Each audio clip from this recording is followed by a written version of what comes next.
Pemirsa, diduga memalsukan surat, Ketua KONI Kota Prabu Mulih terpilih berinisial WS dilaporkan oleh pengurus KONI ke SPKT Polres Prabu Mulih.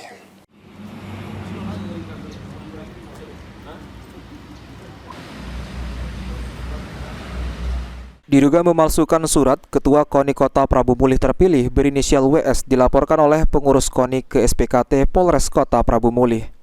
Menurut pelapor, Erwadi mengatakan, adanya kejanggalan administrasi di pengurus KONI Kota Prabu Mulih masa lalu hingga dirinya terpaksa harus melaporkan kasus ini ke pihak berwajib.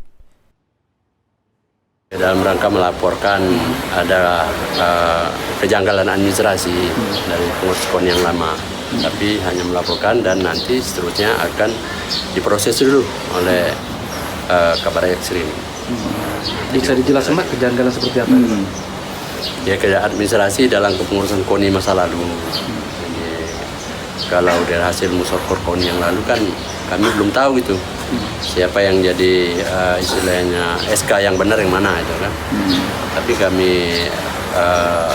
melihat ada kejanggalan administrasi sehingga terjadi laporan. Dari dalam apa ya? Apa rekening atau apa itu? Anggaran?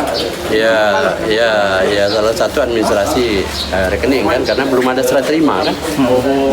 Belum ada serah terima. Jadi rekeningnya kenapa, Pak? Ya, itu rekeningnya itu yang spesimennya, spesimennya yang beralih kepada pihak lain. Oke. Artinya ada pembuatan buku rekening baru untuk organisasi KONI? Iya, sedangkan itu belum ada serah terima. Selanjutnya, SPKT Polres Prabu Mulih telah mengeluarkan surat laporan polisi yang tentunya kasus ini akan berjalan dan akan ditindaklanjuti oleh petugas kepolisian. Anggi Perkasa, POL TV.